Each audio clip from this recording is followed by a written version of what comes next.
Hello everyone, welcome to Pragyan IAS. तो आज की क्लास में हम डिस्कस करेंगे parts of constitution. Indian constitution के जो पार्ट्स हैं उनके बारे में आज डिस्कस करेंगे। देखिए, कॉन्स्टिट्यूशन के अंदर जो है टोटल 22 पार्ट्स दिए गए हैं। कितने पार्ट्स दिए गए हैं? 22। 22 पार्ट्स दिए गए हैं कॉन्स्टिट्यूशन के अंदर। और अगर कुछ सब पार्ट्स को मिला लिया जाए, जैसे पार्ट्स है 9A, ऐसे करके पार्ट्स कुछ दिए गए हैं, या पार्ट 5A, इन पार्ट्स को अगर जोड़ लिया जाए तो टोटल पार्ट्स हो जाते हैं 25। तो अगर किसी एग्जाम में ऑप्शन दिया है 22, तो आपको 22 ही लगाना है। और अगर 22 नहीं दिया, 25 दिया है, तो 25 ऑप्शन आपको टिक करना है। वैसे मोस्टली जितने जो प्रीवियस जो एग्जाम हुए हैं उनमें जो ऑफिशियल की से जो आंसर आया है उसमें 22 ही आंसर होता है। तो पार्ट्स है क्या एक्चुअली? देखो, पार्ट्स जो है कॉन्स्टिट्यूशन के अंदर, हमारे कॉन्स्टिट्यूशन के अंदर सबसे पहले दी गई है प्रियम्बल। प्रियम्बल दी गई है कॉन्स्टिट्यूशन की। प्रियम्बल के बाद प्रियम्बल के बाद दिए गए हैं पार्ट्स, और पार्ट्स के बाद दिए गए हैं आर्टिकल्स। आर्टिकल्स आर्टिकल्स दिए गए हैं, और सबसे लास्ट में दी गई है शेड्यूल। तो यह है कॉन्स्टिट्यूशन की फ्रेमिंग। तो प्रियम्बल, पार्ट्स, आर्टिकल और शेड्यूल, ये कॉन्स्टिट्यूशन की फ्रेमिंग है। अब ये जो आर्टिकल्स दिए गए हैं, टोटल लगभग अप्रोक्स 395 आर्टिकल्स जो है हमारे कॉन्स्टिट्यूशन के अंदर है।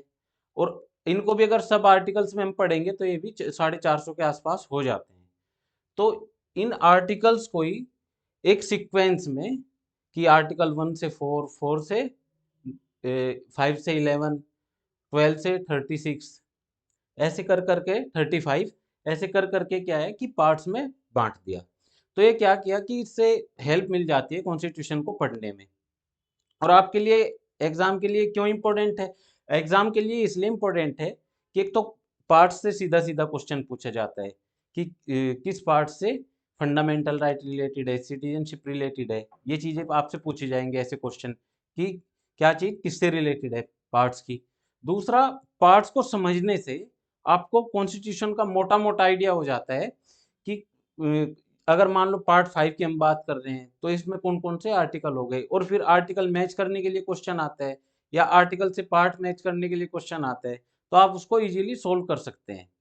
और इससे क्या है कि कोई, मतलब यूपीएससी, स्टेट पीसीएस या ऑल अदर जितने भी गवर्नमेंट एग्जाम्स हैं, कहीं भी अगर कोई भी क्वेश्चन आता है, फिर पार्ट्स, आर्टिकल, शेड्यूल, प्रियम्बल, ये, इससे क्या है, कोई भी क्वेश्चन अगर आपका आएगा तो आपको क्वेश्चन मिस नहीं होगा, आप इजीली कर पाओगे।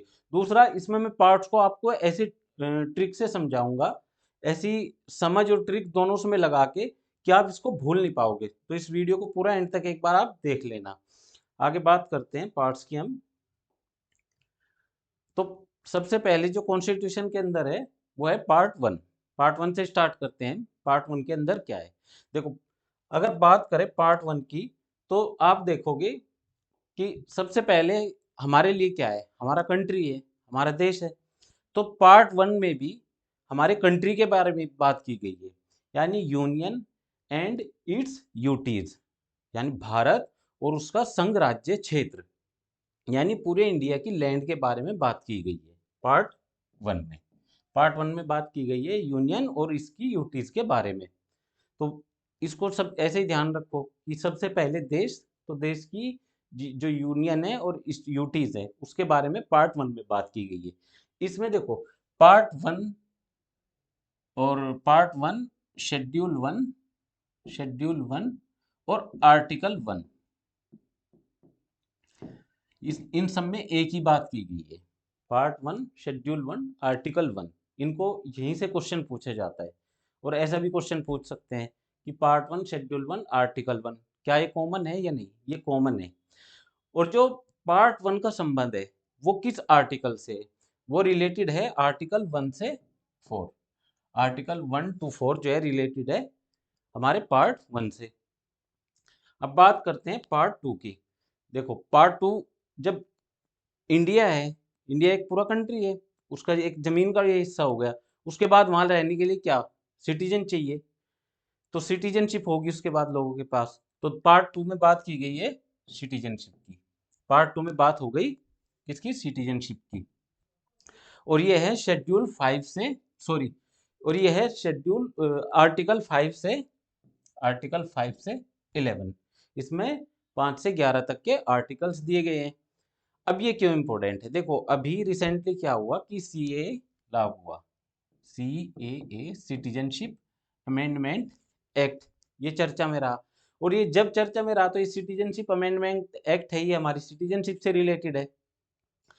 तो बेसिकली सिटीजनशिप अमेंडमेंट के अंदर क्या था कि जो इंडिया के जो नाइबर्स कंट्री हैं, बांग्लादेश, अफगानिस्तान और पाकिस्तान, उनके जो उन उन उन राज्यों के, उन स्टेट्स में जो हिंदू, सिख, बौद्ध, जैन धर्म के जो लोग रह रहे थे और वो 2014 से पहले इंडिया के अंदर आ गए थे, तो उनको सिटीजनशिप देना सीए का काम है। तो सिटीजनशिप चर्चा में रहा, इसलिए सिटीजनशिप से आर्टिकल भी पूछ सकते हैं कि सिटीजनशिप इंडिया के किस आर्टिकल में दी गई है। तो आर्टिकल 5 से 11 के बीच में जो है सिटीजनशिप के बारे में बात की गई है। दूसरा इसका पार्ट पूछ सकते हैं, पार्ट है इसके लिए पार्ट 2, ये हो गया। अब देखो, जो जब सिटीजनशिप किसी कंट्री के अंदर रहेंगे तो उन्हें रहने के साथ ही क्या चाहिएगा, फंडामेंटल राइट, यानी भाई वो आज़ादी से अपनी पूरी फ्रीडम से कब रह सकते हैं, जब उनके पास फंडामेंटल राइट होंगे। तो पार्ट थ्री बात करता है फंडामेंटल राइट्स की, फंडामेंटल राइट्स। और फंडामेंटल राइट्स किस आर्टिकल में दिए गए हैं, ये दिए गए हैं आर्टिकल 12 से 35, 12 से 35। तो फंडामेंटल राइट्स हो गए टोटल 12 से 35। अब देखो, फंडामेंटल राइट में भी आर्टिकल पूछ सकता है आपसे, हालांकि जो फंडामेंटल राइट का है जो टॉपिक है, इसको अलग से एक वीडियो में लेके आऊंगा आपके लिए, लेकिन अभी इतना ही समझो कि पार्ट 3 रिलेटेड है फंडामेंटल राइट से, और इसके लिए आर्टिकल दिए गए हैं 12 से 35। इसमें मैं आपको एक आर्टिकल बताता हूँ, इंपॉर्टेंट है जो आर्टिकल 12, ये स्टेट की डेफिनेशन देता है रिगार्डिंग फंडामेंटल राइट। स्टेट की डेफिनेशन ये देता है, स्टेट के बारे में बताता है कि फंडामेंटल राइट के लिए स्टेट क्या होगा। ये आपको ध्यान रखना है, आर्टिकल 12 ये इंपॉर्टेंट है, किसी भी एग्जाम में आपसे पूछा जा सकता है। फंडामेंटल राइट के बाद बात करते हैं पार्ट 4 की, और पार्ट 5 4A, यहाँ से क्वेश्चन पूछा जाता है, बहुत ज़्यादा क्वेश्चन यहाँ से पूछे जाते हैं। जब पार्ट्स मैच करते हैं ना, तो ये पहले 4-5 पार्ट्स ऐसे हैं जो बहुत इंपॉर्टेंट है और ये आपको पता होनी चाहिए। आगे भी कुछ ऐसे पार्ट्स हैं जो मोस्ट इंपॉर्टेंट है। तो ऐसे जो जितने भी इंपॉर्टेंट पार्ट्स है वो मैं आपको बताते चलूंगा कि कौन सा इंपॉर्टेंट है, जिसको बिल्कुल याद ही रखना है आपको। तो ऐसे ही है पार्ट 4। देखो पार्ट 4 जो है, जैसे ही फंडामेंटल राइट्स के आर्टिकल खत्म होते हैं तो डीपीएसपी के आर्टिकल स्टार्ट होते हैं। और स्टार्ट कहाँ से होते हैं, 36 से 51, 36 से 51 के बीच डीपीएसपी के आर्टिकल स्टार्ट होते हैं। तो पार्ट फोर रिलेटेड है directive principle of state policy, DPSP से रिलेटेड हो गए हमारे पार्ट 4। और आर्टिकल रिलेटेड हो गए 36 से 51। इसमें भी आर्टिकल जो 36 है ये भी स्टेट की डेफिनेशन देता है, ये भी स्टेट की डेफिनेशन देता है, लेकिन ये स्टेट की डेफिनेशन देता है डीपीएसपी के रिगार्डिंग, डीपीएसपी के रिगार्डिंग, डीपीएसपी के रिगार्डिंग ये स्टेट की डेफिनेशन देता है। तो इसके बाद बात करते हैं, ये हो गया डीपीएसपी वाला पार्ट 4। अब बात करते हैं पार्ट 4A। देखो, एक तो ये अब तक जितने आपने पार्ट्स देखे, पहला पार्ट है जिसमें सब पार्ट जुड़ा हुआ है, यानी 4 है, और 4 के जस्ट बाद 4A। ये क्यों इंपॉर्टेंट है, ये इसलिए इंपॉर्टेंट है, एक तो ये 1976 में जो 42nd कॉन्स्टिट्यूशनल अमेंडमेंट हुआ था, 42वां जो संविधान संशोधन हुआ था, उसके द्वारा ये जोड़ा गया था। और उस टाइम इसमें टोटल 10 फंडामेंटल ड्यूटीज जोड़ी गई थी, 10 फंडामेंटल ड्यूटीज जोड़ी गई थी। बाद में एक फंडामेंटल ड्यूटीज इसमें और जोड़ी गई, वो जोड़ी 11वीं जो फंडामेंटल ड्यूटीज थी वो जोड़ी गई थी 86 जो कॉन्स्टिट्यूशनल अमेंडमेंट था 2003, उससे 11वीं फंडामेंटल ड्यूटीज इसमें जोड़ी गई। ये जो मैं इंफॉर्मेशन आपको बता रहा हूँ, ये मोस्टली चांस होते हैं, मोस्टली चांस होते हैं कि हर एग्जाम में क्वेश्चन आते हैं पॉलिटी से, तो इनको बिल्कुल भी मिस नहीं करना है आपको। इसके लिए फिर एक कमेटी थी, फंडामेंटल ड्यूटीज के लिए एक कमेटी भी थी, स्वर्ण सिंह कमेटी। तो सरदार स्वर्ण सिंह कमेटी एक गठित की गई थी 1976 में। तो उसी की रिकमेंडेशन पे जो है फंडामेंटल ड्यूटीज को इंक्लूड किया गया था कॉन्स्टिट्यूशन के अंदर, किस अमेंडमेंट में? 42। कब? 1976। और उसके लिए नया पार्ट कौन सा जोड़ा गया था? पार्ट 4A जोड़ा गया था।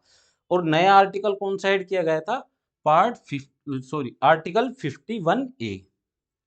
इसके लिए जो नया आर्टिकल ऐड किया गया था वो किया गया था 51A, क्योंकि 51 तक तो जो है डीपीएसपी दिए गए हैं, तो 51A में जो है उस टाइम 10, पहले 10 और उसके बाद 11वां एक और, तो कुल मिला के 10 + 1 टोटल 11 फंडामेंटल ड्यूटीज दी गई है। यहाँ तक बात हो गई। एक बार इसको फिर रिवाइज कर लेते हैं। पार्ट 1 जो है वो रिलेटेड है यूनियन से और इसकी यूटीज से, ठीक। इसमें शेड्यूल 1 आर्टिकल 1 सब मेंशन है, आर्टिकल 1 से 4 है। 2 सिटीजनशिप है, सीए चर्चा में रहा है इसलिए इंपॉर्टेंट हो जाता है, पार्ट 2 इसके लिए है। और आर्टिकल 5 से 11। 3 में फंडामेंटल राइट्स हैं, सिटीजनशिप को क्या चाहिए? फंडामेंटल राइट्स चाहिए। और इसमें आर्टिकल दिए गए हैं 12 से 35। ऐसे पार्ट 4 डीपीएसपी 36 से 51, और ये भी मैंने आपको बता ही दिया। अब आगे बात करते हैं, आगे देखते हैं। आगे पार्ट 5। देखो, जब फंडामेंटल ड्यूटीज तक आपने याद कर लिए ना, बस फंडामेंटल ड्यूटीज तक आप कैसे भी याद कर लेंगे, और वहां तक भी मैंने ट्रिक्स आपको बता दी याद करने की। उसके बाद आप खुद सोचना, आप चलना पार्लियामेंट से। सबसे ऊपर इस देश में अगर पॉलिटिकल ढांचा कोई है तो वह है पार्लियामेंट। और पार्लियामेंट में भी सबसे बड़ी पोस्ट कौन सी है इस देश के अंदर? प्रेसिडेंट। तो ये मान के चलो पूरी पार्लियामेंट जो है, पूरा यूनियन पार्ट 5 में है। जो पार्ट 5 है हमारा, उसके अंदर है यूनियन, पार्ट 5 द यूनियन। और इसके लिए आर्टिकल दिए गए हैं 52 से 151, 52 से 151। अब देखो यूनियन में क्या है, पूरी तो पार्लियामेंट हो गई, पार्लियामेंट हो गई। और पार्लियामेंट में पूरे प्रेसिडेंट भी हो गया, वाइस प्रेसिडेंट भी हो गया, कैबिनेट मिनिस्टर हो गई, लोकसभा, राज्यसभा, सब कुछ इसके अंदर आ गया।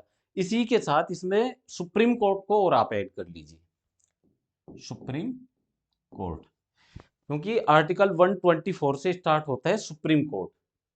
तो सुप्रीम कोर्ट भी द यूनियन वाले पार्ट में ही आ गया है। तो पार्ट 5 से रिलेटेड आपसे कोई भी क्वेश्चन पूछे कि राज्यसभा किस पार्ट में है, लोकसभा किस पार्ट में है, president, vice president, prime minister या सुप्रीम कोर्ट, अगर ऐसा कोई भी क्वेश्चन आता है तो आप पार्ट 5 में लगा देना। तो यूनियन की बात हो गई। यूनियन के बाद क्या आता है? यूनियन के बाद आता है स्टेट। तो पार्ट 6 में हो गया आपका स्टेट। पार्ट 6 के अंदर हो गए इंडिया के जितने भी स्टेट्स हैं, वो सारे पार्ट 6 के अंदर आ गए। तो पहले बात चल रही थी हमारी किसकी? यूनियन की। यूनियन के बाद आए 152 से 237, 152 से 237 आ गए सारे के सारे इंडिया के स्टेट्स। अभी स्टेट की बात कर रहा हूं मैं, यूटीज की बात नहीं कर रहा हूं। तो सारे स्टेट आ गए। और अगर यहाँ सुप्रीम कोर्ट आया था तो हाई कोर्ट भी यहीं आ जाएगा आपका, हाई कोर्ट भी यहीं आ जाएगा। और पूरी स्टेट असेंबली, स्टेट असेंबली भी यहीं आ जाएगी, सीएम भी यहीं आ जाएंगे। तो ये सारी चीजें आ जाएगी स्टेट के अंदर। अब बात करते हैं पार्ट 7 की। देखो, यहाँ तक आप इसको जान लो, उसके बाद पार्ट 7 से फिर एक नई शुरुआत करो। जो पार्ट 7 है ये क्यों इंपॉर्टेंट है? क्योंकि ये अब एग्जिस्ट ही नहीं करता इंडियन कॉन्स्टिट्यूशन के अंदर। बस ये एक पार्ट 7 लिखा है और इसको रिपील कर दिया गया।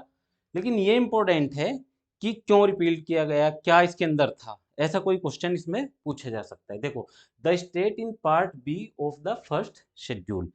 तो जो पहली शेड्यूल के अंदर थे, जब हमें आज़ादी मिली इंडिया की फ्रीडम के टाइम पे, जो इंडिया के स्टेट थे वो 3 कैटेगरी में डिवाइड थे। वो 3 कैटेगरी थी, ए, बी और सी। तो ए कैटेगरी में कौन से स्टेट थे? जो भी नॉर्मल स्टेट है, नॉर्मल स्टेट हैं, ऐसे कुछ स्टेट थे। बी कैटेगरी में कौन से स्टेट थे? बी कैटेगरी में वो स्टेट थे जिन पे रजवाड़े शासन करते थे, या ऐसी आपने सुना होगा कुछ कुछ अलग अलग, जैसे कि जयपुर या राजस्थान की बहुत सारी ऐसी छोटी रियासतें थी। तो उन रियासतों का ही, जितनी भी रियासतें थी उनकी लिस्ट दी गई थी पार्ट बी में। तो इसको आप, जो ये रियासतें थी ये दी गई थी पार्ट बी में। और पार्ट सी में दिए गए थे यूटीज। तो गवर्नमेंट ने क्या किया 1956 में, गवर्नमेंट ने 1956 में जब एक नया बिल आया राज्यों का पुनर्गठन जिसमें किया गया, तो 1956 में, इसी से इसको ध्यान रखो, पार्ट 7 और अमेंडमेंट भी इसके लिए सातवां ही हुआ था। सातवां जो कॉन्स्टिट्यूशनल अमेंडमेंट था उसी से इसको रिपील्ड कर दिया गया।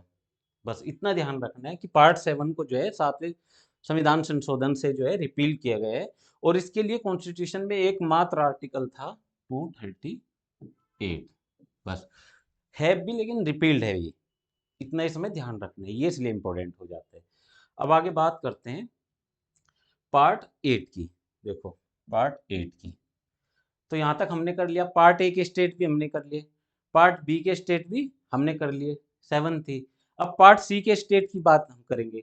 तो पार्ट जो 8 है संविधान का, 8वां जो भाग है, उसमें दे रखी है UTs, union and territories, UTs. और इसके लिए आर्टिकल दिया गया है 239 से 242, यूटीज के लिए आर्टिकल दिया गया है 239 से 242। देखो इनमें क्या है ना, अगर आप थोड़ी सी कॉमन सेंस लगाओगे कि पार्ट 1 से चलोगे इंडिया को लेके, फिर वहाँ के सिटीजन, फिर उनको चाहिए फंडामेंटल राइट, फिर डीपीएसपी, फिर फंडामेंटल ड्यूटीज, उसके बाद चलोगे पार्लियामेंट से, उसके बाद स्टेट आएगा, फिर पार्ट 2 के स्टेट आ जाएंगे, फिर यूटीज आ जाएगी। तो ऐसे अगर थोड़ा सा दिमाग लगाओगे ना, एक सेंस में उसको लेके चलोगे, तो क्या है कि सब सारे के सारे पार्ट्स आपके याद हो जाएंगे। और आर्टिकल मोटा मोटा सा आप ध्यान रखो, तो उससे आर्टिकल से आपको पूरे कॉन्स्टिट्यूशन का आइडिया हो जाता है। उसके बाद बात करते हैं, देखो एक चीज और मैं इसमें आपको बता दूं, जो ये है ना आर्टिकल 239 और 242, यहाँ से बहुत फैक्चुअल से क्वेश्चन पूछे जाते हैं स्टेट पीसीएस के अंदर, तो इसको आप डिटेल में एक बार देख लेना। वैसे अलग से मैं आपको इम्पोर्टेंट जो आर्टिकल है उसके लिए एक वीडियो लेके आऊँगा, वो मैं आपको पूरी कराऊंगा। अब बात करते हैं पार्ट 9 की, यहाँ से थोड़ा इम्पोर्टेंट हो जाता है पार्ट 9। यहाँ से बहुत सारे क्वेश्चन पूछे जाते हैं एग्जाम में, और जो जो क्वेश्चन आते हैं वो मैं आपको बता देता हूँ कौन कौन से क्वेश्चन आते हैं। एक तो पार्ट 9 जो है कॉन्स्टिट्यूशन के अंदर 1992 में, 1992 के अंदर एक 73rd कॉन्स्टिट्यूशनल अमेंडमेंट हुआ था, 73rd कॉन्स्टिट्यूशनल अमेंडमेंट हुआ था। और इस 73वें संविधान संशोधन से पार्ट 9 जोड़ा गया था कॉन्स्टिट्यूशन के अंदर। और इस पार्ट 9 के अंदर क्या था, इस पार्ट 9 के अंदर था पंचायत। पंचायत जो ग्राम पंचायत होती है, जो पंचायती राज सिस्टम होता है, उसको दर्जा दिया गया था, कॉन्स्टिट्यूशनल उसको दर्जा दिया गया था, तो इसीलिए जोड़ा गया था पंचायत। और इसके लिए आर्टिकल कॉन्स्टिट्यूशन के अंदर मेंशन है 243 से 243 ओ। और इसके अंदर क्या है, महिलाओं के लिए, ओबीसी के लिए, एससी के लिए, सबके लिए क्या है, वुमेन के लिए, SC ST, women SC ST OBC, सबके लिए क्या है, रिजर्वेशन दिया गया है। तो 243 से 243 ओ तक जो है पंचायत के बारे में दिया गया है। आपको 92 डेट याद रखनी है, 73rd अमेंडमेंट याद रखना है, पंचायत से याद रखनी है, और इसका पार्ट देखो ऐसे याद रखो ना, जैसे पार्ट 9 तो 92, बस ऐसे याद रख लो। आगे बात करते हैं पार्ट 9A, यहाँ भी देखो एक सब पार्ट जुड़ा हुआ है, पार्ट 9A। तो इसके जस्ट बाद 73rd कॉन्स्टिट्यूशनल अमेंडमेंट के बाद कॉन्स्टिट्यूशनल अमेंडमेंट हुआ 74th। अब बारी थी जो म्यूनिसिपैलिटीज थी उसको भी कॉन्स्टिट्यूशनल दर्जा देना था, तो ये भी जो है 1992 में ही, ये भी 1993, ये 1993 में जो है लागू किया गया। इसके अंदर क्या था, जो म्यूनिसिपैलिटी होती है, जो नगर पंचायत आपने सुना होगा, नगर पंचायत, उसको कॉन्स्टिट्यूशनल दर्जा दिया गया, और इसके लिए आर्टिकल दिया गया 243 से 243 जी तक, ये जोड़ा गया। अब एक चीज मैं इसमें और बता दूं आपको, भारत में जो पंचायती राज सिस्टम है ना, ये 3 स्तर पे है, ग्राम स्तर, पंचायत स्तर और जिला स्तर, यानी विलेज स्तर पे, पंचायत स्तर पे और डिस्ट्रिक्ट लेवल पे, यानी त्रिस्तरीय जो प्रणाली है, 3rd स्टेज में इसको लागू किया गया है पंचायती राज सिस्टम को। तो न पार्ट 9A में जोड़ा गया म्यूनिसिपैलिटी 243 से 243 जी तक, इसके और कॉन्स्टिट्यूशनल अमेंडमेंट हुआ था इसके लिए 74, तो 73rd कॉन्स्टिट्यूशनल अमेंडमेंट और 74th कॉन्स्टिट्यूशनल अमेंडमेंट। और ये पार्ट 9 और पार्ट 9A, यहाँ से बहुत सारे क्वेश्चन पूछे जाते हैं एग्जाम में। इसके साथ एक चीज और बता दूं मैं आपको, जो पार्ट 9 है, इसके साथ ही शेड्यूल 11 भी जोड़ लो आप। शेड्यूल जो 11 है वो भी इंपॉर्टेंट है। ये तो क्वेश्चन पूछा जाएगा कि पंचायती राज सिस्टम जो है वो किस शेड्यूल के अंदर है, तो वो होगी शेड्यूल 11, और उसके लिए पार्ट हो गया 9। ऐसे ही जो म्यूनिसिपलिटीज है, इसके लिए जो जोड़ा गया है, इसके लिए शेड्यूल जोड़ी गई है, शेड्यूल जोड़ी गई है इसके लिए कौन सी, शेड्यूल 12वीं शेड्यूल इसके लिए जोड़ी गई है, और पार्ट जोड़ा गया है इसके लिए 9A। और यही कंफ्यूजन होता है पेपर में, क्या होता है कि शेड्यूल पूछी गई है तो आप उसमें वो पार्ट दिया रहता है कंफ्यूज करने के लिए, तो आप इस पे लगा के आ जाते हो। तो इसको पूरा एकदम रट लेना है, दिमाग में होना चाहिए कि 9 पंचायत, 9A म्यूनिसिपलिटीज, और शेड्यूल 11 पंचायत, और शेड्यूल 12 जो है म्यूनिसिपलिटीज। यहीं से क्वेश्चन आता है। इसके बाद बात करते हैं पार्ट 9B। देखो यहाँ भी एक सब पार्ट जोड़ा गया। ये किससे जोड़ा गया, ये 97 जो 97th कॉन्स्टिट्यूशनल अमेंडमेंट हुआ था 2011 में, उससे जोड़े गए कोऑपरेटिव सोसाइटी जो है वो इसमें जोड़ी गई। तो 243 ZH से 243 ZT तक कोऑपरेटिव सोसाइटीज जो है, सहकारी समितियां, सहकारी जो समितिज हैं, समिति, वो इससे जोड़ी गई। कौन से कॉन्स्टिट्यूशनल अमेंडमेंट से, 97। मैं आपको बता रहा हूँ इसमें जो क्वेश्चन पूछा जाता है वो यही पूछा जाता है कि किस संविधान संशोधन से जो कोऑपरेटिव सोसाइटीज है वो जोड़ी गई। एक क्वेश्चन ये पूछा जाता है। दूसरा क्वेश्चन पूछा जाता है इसके लिए कॉन्स्टिट्यूशन के अंदर कौन सा पार्ट ऐड किया गया, तो पार्ट 9B। बस ये दो क्वेश्चन मोस्टली एग्जाम में पूछे जाते हैं, ये ध्यान रखना है आपको। आगे बात करते हैं पार्ट 10। देखो पार्ट 10 रिलेटेड है scheduled and tribal areas. Part जो 10वां पार्ट है कॉन्स्टिट्यूशन का, वो रिलेटेड है शेड्यूल्ड एंड ट्राइबल एरियाज 244 से 244A, यानी शेड्यूल 5 जो है और शेड्यूल 6 दोनों ही इससे रिलेटेड हो गई। आगे बात करते हैं पार्ट 11। ये इंपॉर्टेंट है बहुत। पार्ट 11 के अंदर क्या दिया गया है, इसमें relation between the union and the state, यानी जो सेंटर है, सेंटर या आप कह सकते हैं कि जो पार्लियामेंट है और जो स्टेट असेंबलीज हैं पूरे कंट्रीज की, उनके बीच के जो रिलेशन है, लेजिस्लेटिव, एडमिनिस्ट्रेटिव, फाइनेंशियल, 3 तरह के इसमें रिलेशन दिए गए हैं दोनों के बीच में, यानी यूनियन के और इसके जितने भी स्टेट्स हैं उनके बीच के जो है रिलेशन इसमें इंक्लूड है। और ये दिए गया है आर्टिकल 245 से आर्टिकल 263 तक, ये आपको ध्यान रखना है। आगे बात करते हैं पार्ट 12। पार्ट 12 के अंदर जो है finance, property, contract and sweets, इसके बारे में बात की गई है आर्टिकल 264 से 300A, यानी 300A। तो 300A आप कमेंट करके बताना क्या है इस आर्टिकल के अंदर, ये इंपॉर्टेंट है काफी, ये आपके लिए छोड़ता हूं मैं। दूसरा जैसे 267 आप सुना होगा, 266 आपने सुना होगा, तो इनमें जो है जैसे कंटिजेंसी फंड ऑफ इंडिया है, तो ऐसे कुछ फंड दिए गए हैं। तो ये जब आर्टिकल सीरीज में कराऊंगा उसमें इंपॉर्टेंट आर्टिकल मैं आपको बता दूंगा। फिर आगे बात करते हैं पार्ट 13 की। देखो पार्ट 13, हालांकि इतने इंपॉर्टेंट नहीं है पार्ट, जो ज़्यादा इंपॉर्टेंट है मैं उसको आपको बता रहा हूँ, स्पेशल जोर दे के बता रहा हूँ। ऐसे ही तो जो पार्ट 13 है वो रिलेटेड है trade, commerce and intercourse with in the territory of India, यानी इंडिया की जितने भी राज्य हैं उनके बीच में जो ट्रेड चलता है और संघ के साथ जो व्यापार चलता है उसके बारे में दिया गया है पार्ट 13 में। ठीक है, और आर्टिकल दिया गया है इसके लिए 301 से 307 तक, और इसमें आर्टिकल 301 इंपॉर्टेंट है, ये भी ध्यान रखना है आपको। अब बात करते हैं पार्ट 14। पार्ट 14 क्यों इंपॉर्टेंट है, क्योंकि पार्ट 14 यूपीएससी और जो स्टेट पीसीएस की जो भी तैयारी कर रहे हैं ना स्टूडेंट, उनको पता होना चाहिए पार्ट 14। ये आपके किसी इंटरव्यू में भी पूछा जा सकता है। देखो इसमें service under the union and the states, union और स्टेट की सर्विसेज के बारे में बात की गई है, यानी जो ऑल इंडिया सर्विसेज हैं वो भी इसी में मेंशन है, और जो स्टेट सर्विसेज हैं वो भी इसी में मेंशन है। जो यूपीएससी है, स्टेट पीसीएस के जितने बोर्ड है ना, सब पार्ट 14 के ही पार्ट्स हैं, और इनके लिए आर्टिकल दिया गया है 308 से 323 तक। तो आपको कमेंट करके बताना है कि जो यूपीएससी है वो किस आर्टिकल में दी गई है। ऐसे ही आर्टिकल 312 आपने सुना होगा। 312 में क्या है कि जो राज्यसभा है, राज्यसभा को पावर होती है एक नई ऑल इंडिया सर्विस की को क्रिएट करने की, पहल करने की।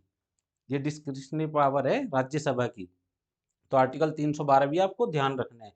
अब बात करते हैं पार्ट 14A।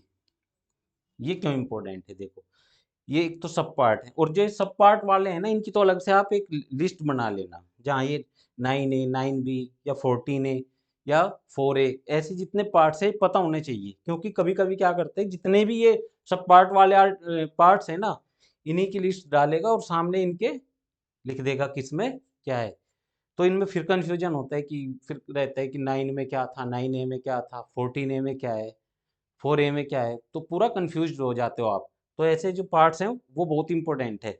इसमें दिए गए हैं ट्रिब्यूनल्स, और ट्रिब्यूनल्स के लिए आर्टिकल 323A से 323B, यानी जो 323 है, इसमें जो सेंट्रल गवर्नमेंट है वो ट्रिब्यूनल बनाती है। इसके लिए जैसे CAT, CAT, central administrative tribunals का जो गठन होता है वो बनते हैं 323A के तहत। और 323B में जो है स्टेट गवर्नमेंट जो होती है, स्टेट गवर्नमेंट जो है ट्रिब्यूनल बना सकती है। ये आपको ध्यान रखना है। और इसके लिए 1976 में जो 42nd कॉन्स्टिट्यूशनल अमेंडमेंट था, 42nd कॉन्स्टिट्यूशनल अमेंडमेंट से पार्ट 14A को जोड़ा गया था, ट्रिब्यूनल्स को जोड़ा गया था। इसके जोड़ने से क्या है कि कहीं ना कहीं जो सुप्रीम कोर्ट और हाई कोर्ट का जो एक बोझ है ना, जो उनका वर्किंग लोड है वो कम हो जाता है। ऐसे जो सिविल मामले होते हैं उनकी सुनवाई ट्रिब्यूनल में हो जाती है। तो आगे बात करते हैं। अब बात करते हैं पार्ट 15 की। ये क्यों इंपॉर्टेंट है? देखो, पार्ट 15 क्यों इंपॉर्टेंट है? अभी लग गई मॉडल कोड ऑफ कंडक्ट, यानी अब से लेके और लगभग 4 जून तक ये लागू रहेगी। तो पूरे देश के अंदर क्या है, इलेक्शन चल रहे हैं, और जब इलेक्शन चल रहे हैं तो कोई भी एग्जामिनर जब पेपर सेट करेगा तो उसके दिमाग में इलेक्शन रहेगा ही रहेगा, मैं आपको बता रहा हूँ। तो इलेक्शन से रिलेटेड क्या क्वेश्चन पूछ सकता है कि इलेक्शन कमीशन ऑफ इंडिया जो है वो किस आर्टिकल में है। ऐसे ही पूछ सकता है कि इसके लिए पार्ट कौन सा दिया गया है, कितने इंडिया के अंदर कितने इलेक्शन कमीशन होते हैं, उसका अपॉइंटमेंट कौन करता है, उसका रेजिग्नेशन कैसे होता है। तो ये सारे क्वेश्चन बन सकते हैं। तो इसके लिए पार्ट 15 आपको ध्यान रखना है, इंपॉर्टेंट पार्ट है, बहुत इंपॉर्टेंट है ये, आपको बिल्कुल ध्यान रखना है। और आने वाले एग्जाम में आपसे क्वेश्चन पूछा जाएगा, ध्यान रखना है। इलेक्शंस दिया गया है, और 324 से 329A तक इसके बारे में दिया गया है। यानी 324 इलेक्शन कमीशन ऑफ इंडिया के बारे में बात करता है। आगे बात करते हैं पार्ट 16 की। पार्ट 16 की बात करते हैं, special provisions relating to certain classes. ये क्यों इंपॉर्टेंट है? देखो, मैं बता रहा हूँ फिर से कि लोकसभा के इलेक्शन चल रहे हैं, अभी राज्यसभा के भी कुछ इलेक्शंस हुए हैं, और स्टेट असेंबलीज के भी इलेक्शन साथ साथ चलते रहते हैं। तो 330 से 342 तक जो SC होते हैं, ST होते हैं, और अभी हाल ही में क्या किया गया है कि जो एंग्लो इंडियंस होते हैं उनका रिजर्वेशन तो खत्म कर दिया गया। एंग्लो इंडियंस का एंग्लो इंडियंस का रिजर्वेशन खत्म कर दिया गया। पहले लोकसभा में 2 मेंबर अपॉइंट होते थे एंग्लो इंडियंस के, अभी वो खत्म कर दिए। तो इसलिए ज़्यादा इंपॉर्टेंट हो जाते हैं। 330 से 342 तक के जो आर्टिकल है वो देख लेना, उसमें 332, 333, 334 कि कौन सा SC से रिलेटेड है, कौन सा ST से रिलेटेड है। तो special provision relating to certain class, और ये है पार्ट 10, 5, 15, 1, 16। क्यों? ये है इलेक्शन के जस्ट बाद, इलेक्शन आ गया 15 में, 15 के जस्ट बाद जो जो इलेक्शन लड़ रहे हैं कैंडिडेट, उनको रिजर्वेशन का इसमें प्रोविजन दिया गया है। आगे बात करते हैं पार्ट 17 की। अब देखो, पार्ट 17 क्यों इंपॉर्टेंट है? ये भी बहुत इंपॉर्टेंट है, बहुत ज़्यादा इंपॉर्टेंट, ही पता ही होना चाहिए आपको। पार्ट 17, इसमें दी गई है ऑफिशियल लैंग्वेज, और आर्टिकल 343 से 351 के बीच ऑफिशियल लैंग्वेज के बारे में बात की गई है। और पार्ट हो गया 17। और 343 क्या कहता है? 343 कहता है कि जो हमारी राजभाषा है वो है हिंदी। हिंदी राजभाषा है हिंदी। और जो स्क्रिप्ट है या लिपि है वो है कौन सी? देवनागरी। देवनागरी। और देवनागरी आप जानते होंगे, देवनागरी लिपि ऐसी होती है जैसे ये हिंदी लिखा है ना मैंने, यही देवनागरी लिपि है। आगे बात करते हैं पार्ट 18 की। पार्ट 18 की, हालांकि ये पिछली वीडियो में जब मैंने पूरा इमरजेंसी प्रोविजन पढ़ाए थे उसमें हो चुका है, लेकिन आपको ध्यान रखना है पार्ट 18 ये भी इंपॉर्टेंट है। और इसमें 352 से 360 तक 3 टाइप्स ऑफ इमरजेंसी दी गई है। 3 टाइप्स ऑफ इमरजेंसी, जिसमें पहली होती है नेशनल इमरजेंसी, दूसरी होती है प्रेसिडेंट रूल। प्रेसिडेंट रूल 356 के तहत जो लागू होती है, ये 52 के तहत, ये 56 के तहत, और ये 360 के तहत जो है लागू होती है फाइनेंशियल इमरजेंसी। तो 3 टाइप्स ऑफ इमरजेंसी पार्ट 18 के अंदर इमरजेंसी प्रोविजन दिए गए हैं। आगे बात करते हैं, आगे देखते हैं पार्ट 19। पार्ट 19 के अंदर क्या है कि कुछ मिसलेनियस दिए हुए हैं। पार्ट 19 में जो है दिया गया है मिसलेनियस। और इसमें एक आर्टिकल आपको ध्यान रखना है, आर्टिकल 365। आर्टिकल 365 आपको ध्यान रखना है। ये क्यों इंपॉर्टेंट है? क्योंकि ये भी इनडायरेक्टली रिलेटेड है इमरजेंसी से। यानी जब स्टेट जो है, कोई स्टेट यूनियन का या पार्लियामेंट के जो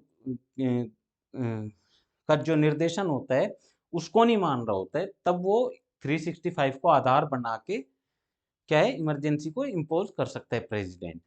तो ये इसलिए इंपॉर्टेंट है 365। अब पार्ट 20 की बात करते हैं। 20 तो बिल्कुल ध्यान होना चाहिए आपके, क्योंकि ये बहुत ही इंपॉर्टेंट पार्ट।